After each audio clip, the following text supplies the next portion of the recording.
the recap from the recent fight night that happened this past Saturday, Sean Brady versus Leon Edwards.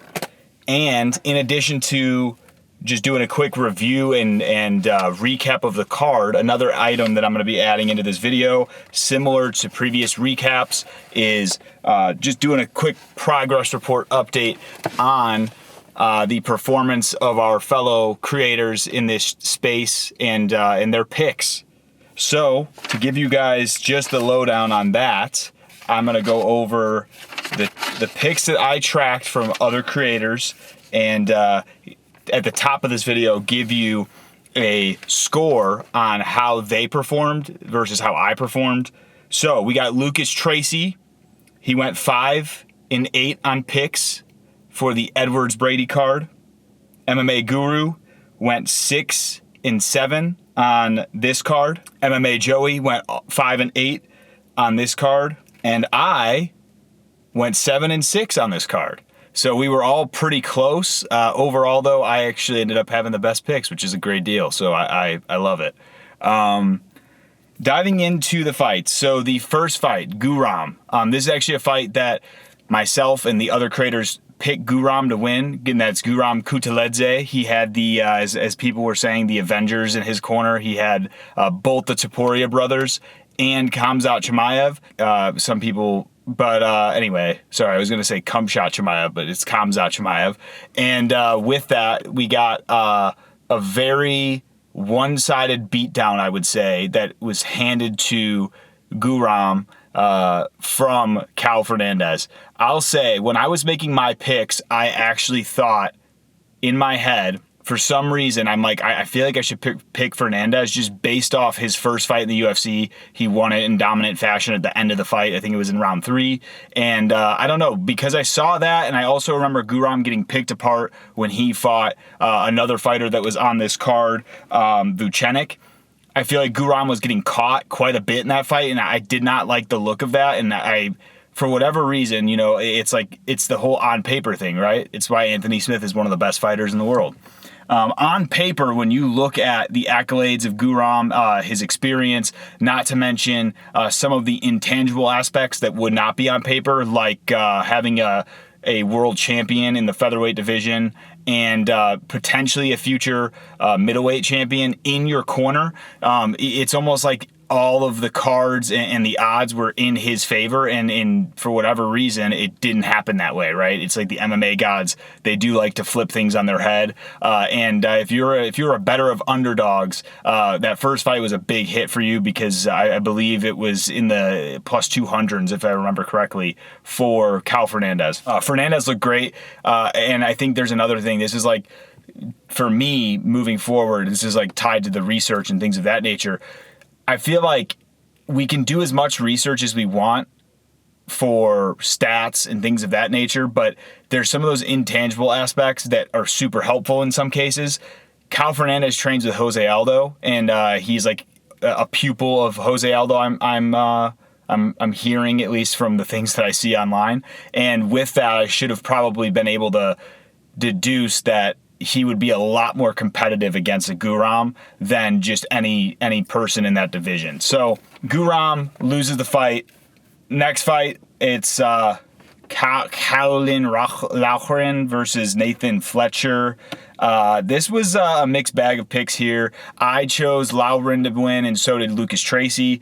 Guru, Joey picked Fletcher. Fletcher, I think that this fight was extremely close, and I'll be honest, watching it, I thought that Fletcher would get the nod. I thought that Callowin looked good, and it was a very close fight. It was one of those fights where it's kind of up in the air in terms of who gets picked. I end up thinking, you know, at the end of the fight, my thought process, just given how regionally sometimes it can go with different cards. For instance, when you look at some of the cards in Abu Dhabi, you've got some pretty egregiously wrong picks by judges going to certain fighters. And in this case, I thought, you know, based on the regional aspect, you know, will they give the nod to the English fighter? And actually, it went the opposite way. It went to Callowin. I picked Callowin. I thought that he'd be able to, you know, kind of walk through anything Fletcher's throwing at him and impose his own game plan. And I feel like that the fight pretty much went that way. It was back and forth, right? And ultimately, I think it could have gone either way. Not the most entertaining fight, though. But I do think that that's probably driven by the two fighters kind of breaking one another down in their different aspects and, just kind of looking to edge out the win however they could. And ultimately, goes to Laufen, so I got that right. Next fight on the card, Bannon versus Tomar. So it looks like based on what I tracked, Joey was the only one who picked Tomar. The rest of us picked Bannon. I thought Bannon would get it done just based off her striking style. She does have a pretty dynamic striking style with her karate. And as I mentioned in my picks video, she was very heavy with that side kick the entire time. I always remember that side kick from her other fights. Not because it's devastating, but mainly because that's like the only thing that she's constantly putting out there, right? Whether it be to the body or sometimes to the face, she's kind of always throwing that side kick, sometimes to the legs too. Anyway, it was a very close fight. Tomar landed a nice head kick that landed chin on chin, dropped her badly, and Bannon, I mean, honestly, as I'm watching it, I'm sitting there like, damn, there goes another pick. I got this one wrong. And somehow, some way, she snatches up an arm and they continue kind of grappling on the ground. She's got her arm. Tomar tries to advance position, I think. She kind of does like a stack guard, if I remember correctly. And then what do you know? Bannon throws up the armbar, gets the W. So great win by Bannon. She got a performance bonus, so very good win there. Definitely came back from the dumps there. She got dropped badly. Was winning the fight before that, but she was able to find a way out, and good for her. Next fight on the card, we got Duncan. This was the Christian Leroy Duncan versus Pulayev, I believe his name is. This fight went exactly as all of us picked. We all picked Duncan to win the fight. Very boring fight from my perspective. I don't know. I mean, I get it. There's high skills. There's a lot of pressure probably for Duncan being an English fighter.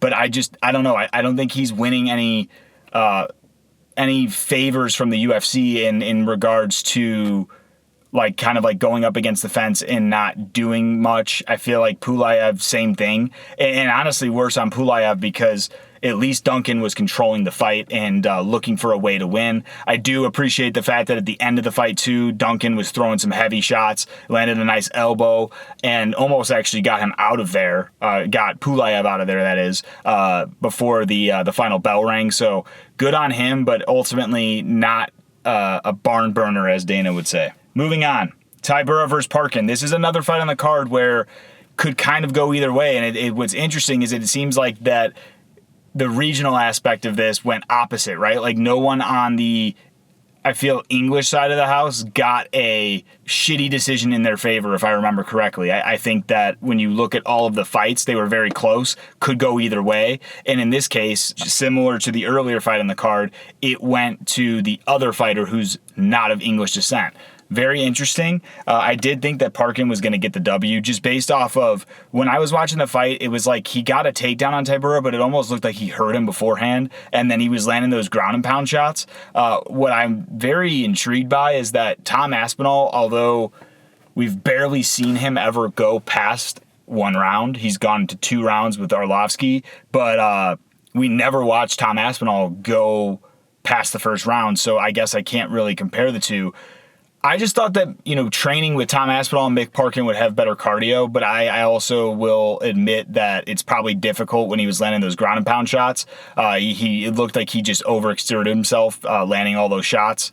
And I don't know. I think that, like I said before in previous videos, I believe judges make their decisions and fights based off optics. So I think when you look exhausted, it does not go in your favor in the judge's eyes. And so I think that maybe that's why Tybura got the nod. Now, this is actually one where LucasTracy got he got that fight correct. He chose Tybura, and the rest of us picked Parkin. Next fight on the card, Dos Santos versus Kavanaugh. This was a great fight. I thought it was very entertaining. The two kind of went back and forth. Dos Santos was actually able to open up on Kavanaugh and get him cut early in the fight. But Kavanaugh just showed that grittiness that he has.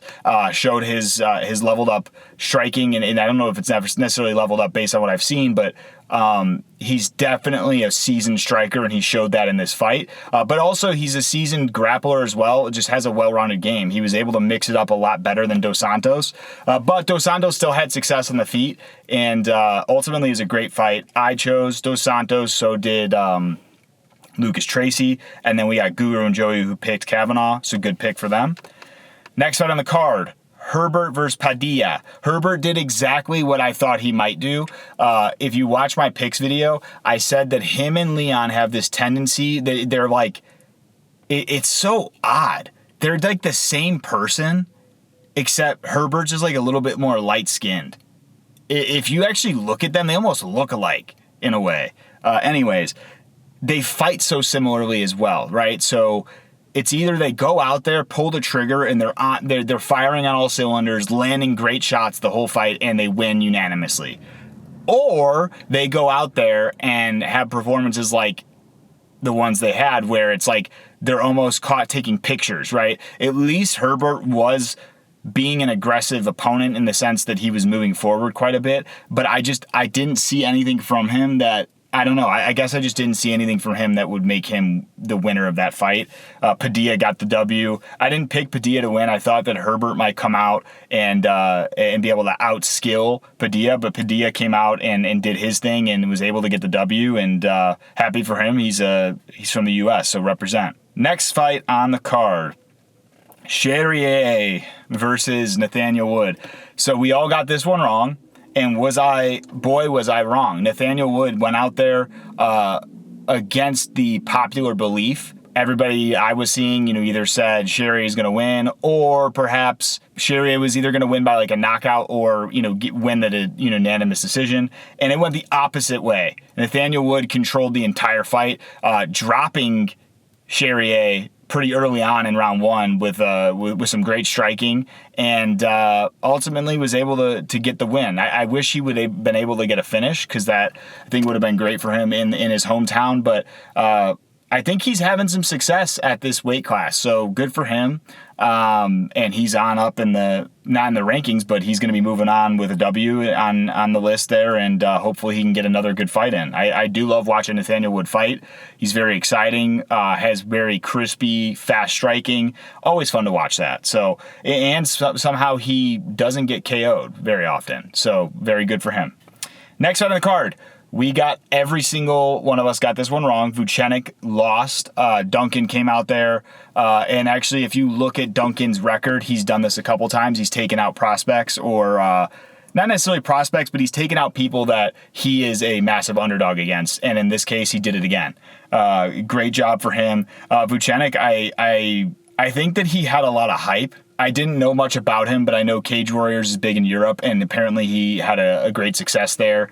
But yeah, I mean, now when you look at him in his first fight with Guram Kutateladze and how competitive that was, I think a lot of people were putting high stock in Vucenic's game because of that. But now when I think about it, is Guram as good as we all thought? You just don't know, right? Like, styles make fights, obviously, and I think that Vucenic had some success. He did land some good shots on Duncan, but ultimately Duncan was able just to outskill him.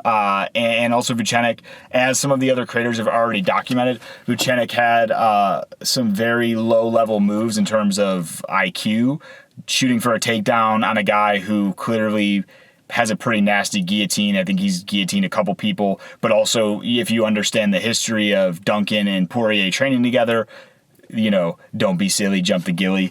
You could kind of deduce that he might be able to do that. Ultimately, great win for Duncan. And yeah, hard to say where Vucenic goes from here, because he's got 2 losses, and generally, with 2 losses in the UFC, depending on your marketability, it could be, sayonara for now. But I think that Vucenic, like I said, he came in with a lot of clout, and perhaps the UFC's giving him another shot. And I hope that they do, because I've heard good things about his game. I personally haven't been able to see it in the UFC, but hopefully he can get a W down the road here and keep on keeping on in the UFC. Next fight on the card, McCann versus Tainara. I'm sorry, guys, but like Molly McCann is a she's a fan favorite, gets KOs. I just did not think that Molly McCann would stand a chance against someone who's got a high-level black belt in jiu-jitsu. So Molly McCann's ground game is just not there. And that's exactly what happened in this fight. Now, in this fight, it was LucasTracy picked McCann. The rest of us picked Tainara. Tainara ends up winning round 1. I think rear naked choke gets her out of there, and great win for her. And Molly McCann ends up retiring. Very happy for Molly McCann to be able to retire. I know she had mentioned before the fight she would do this for free, and it's just to prove to herself. I don't want to shit on that. It's hard for me to believe that you would want to go out there and not get paid at all. But, I could be wrong. I feel like the money aspect of it is a pretty big deal, especially when you're Molly McCann, who she's not going out there and making, peanuts, right? She's going to be making a decent amount. I feel like, she definitely, based on her businesses that are doing well, it sounds like she doesn't need the money, which is awesome for her. But I also feel like she definitely would want to get that paycheck at the end of the night. Great career for her, though. She had a lot of great moments. I know she was gifted a rollie by Drake before Drake got destroyed by Kendrick. So that's a good W for her. She also got I think she got a couple performance bonuses in her career. Some highlight reel KOs. She got that spinning elbow off that Hannah Goldie bitch. So yeah, good on her. And respect to Molly. Have a great retirement. Good luck with your businesses. Okay, moving on. Next fight on the card, we got Holland versus Nelson. This is a fight that it was kind of half and half. So you got LucasTracy and I who picked Holland. Guru and Joey picked Nelson. I picked Holland, and it was a little bit weary of a pick because Holland has kind of been hit or miss in some of his fights. I just thought that with Nelson being out for an extended period, also being in his mid to late 30s, kind of at the tail end of what may be his career, I just thought that Holland going in there, he's the younger fighter, much larger fighter. I didn't think Gunnar Nelson would have not that he doesn't have a very strong grappling game. He does. I didn't think that he would have the physicality over Holland, similar to some of these other grapplers Holland's fought, where he'd be able to manhandle him and kind of just keep him at bay with that grappling. And that's exactly what happened. Holland was throwing up the offensive jiu-jitsu right off the bat when he got down on his back, which I love to see, because being a fellow long-legged person myself, it's nice to see us skinny long-leg folk do something out there. So Holland ultimately did that. And then Holland's also got a piston of a right hand. When he lands that right hand, he puts people out. I mean, look at how he dropped Buckley when they fought. Obviously, that was several years ago, but he dropped Buckley. I also thought at some point we might have another Jacare episode where, Holland was on his ass, trying to get to his feet, but was in a weird position because Gunnar was transitioning to another position, potentially trying to get side control, but Holland was on his way up almost. And I'm like, dude, he might actually land a kill shot here. It didn't happen, but ultimately they had a good scrap, and definitely thought Holland got the W. There's no doubt in my mind. Some people online, I don't know if they're missing brain cells. I don't know what the case is, but someone tried to say Nelson won round 1. But you need to understand, just because you were grappling somebody for an entire round and did no damage, you don't win a round off of that. When you get dropped and all you've done is held someone down, damage is what wins fights. At least it should, based on the judging criteria or scoring criteria for the judges.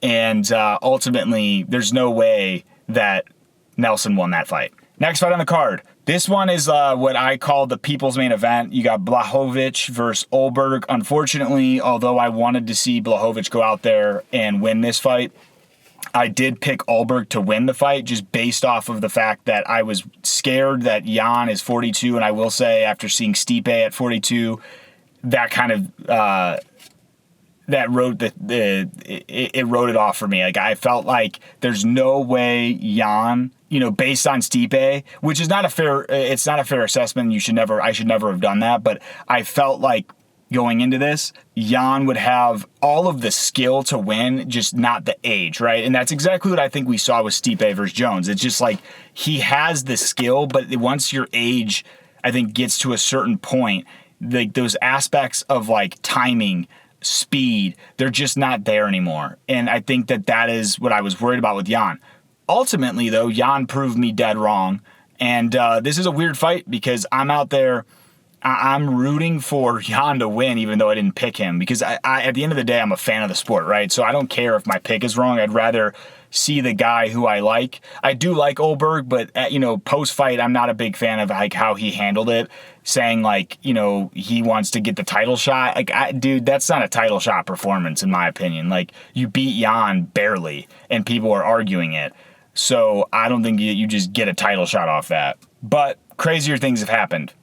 Ultimately, LucasTracy, he chose Blachowicz, and the rest of us chose Oldberg. But yeah, I think that Jan, it's an interesting standpoint, because now it's going to be interesting to see where things go from here with the light heavyweights. Next fight on the card, and the final fight on the card, we've got Edwards versus Brady. Believe it or not, I believe, based on what I tracked, I don't know if folks changed picks or not, but I believe I'm the only one that chose Brady. Everybody else was choosing Edwards to win this fight. I know I was a bit weary at first, but my whole thought process, just based off of Leon, I don't know. I'm going to be honest. I'm not a Leon fan. I don't think Leon's a bad person. I feel bad that his dad got murdered, and I'm happy that he's seen the success he has. And I actually was happy for him when he KO'd Kamaru, because I'm not a big Kamaru fan either. But I just don't know. I feel like when I got into UFC, I started watching UFC in 2019. And at that point, Leon was pretty inactive, right? He was on his win streak, but it was similar with Leon and Tony Ferguson, right? So in 2019, I started watching religiously every week, July 6, 2019, when John Jones fought Thiago Santos. And that's the first card I bought. From that point until today, I've only seen Leon fight a handful of times, and the only time I've really ever seen the guy dominate a fight was I guess the Nate Diaz fight, but then he gets clipped at the end. And the one thing I've always said about Leon that's frustrating, it's like, yeah, he's got this great striking, and everyone's like, it's this great, beautiful striking.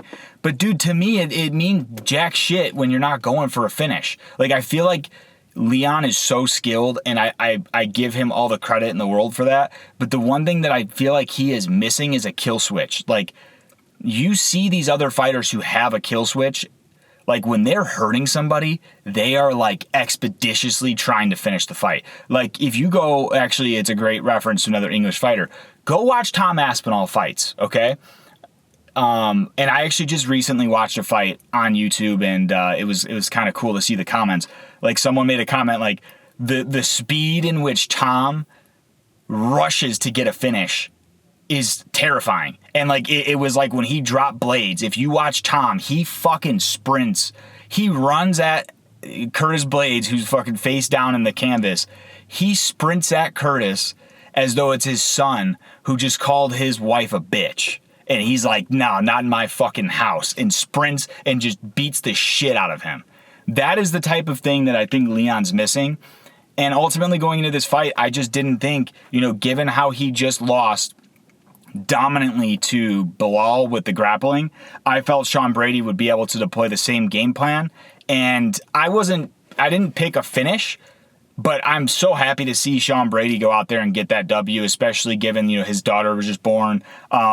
His Philadelphia Eagles won the Super Bowl. It's a great year so far for Brady. So hopefully he can just keep on this. And it'll be interesting to see what fight happens next for Brady. But it was ultimately a pretty lackluster card in terms of excitement. I do think that there were some fun fights, but not very impressed overall just with the non-finishes, and some of the decisions were just, I don't know, back and forth. As we know, the decisions are never really that great anyways. But yeah, I just think that the judging is very interesting. It's like we're always seeing these robberies. So yeah, I nothing to write home about for this card. I think it was fun nonetheless, but nothing that I'll write home about. Definitely excited for this next week's fight card in Mexico City. Thank you guys for watching. If you liked the video, make sure to give it a thumbs up. Comment below. Let me know your thoughts. Let me know what you're thinking as an MMA fan. And then also, if you are into MMA content, you need to subscribe here, because I will be continuing to post more and more content each week, showing not only, fight picks, predictions, kind of going through and breaking down certain fights I enjoy. I've got a lot of plans, content-wise, so very excited to continue posting that and giving you guys something to consume as we all wait for the next week's fight card. Thanks, guys.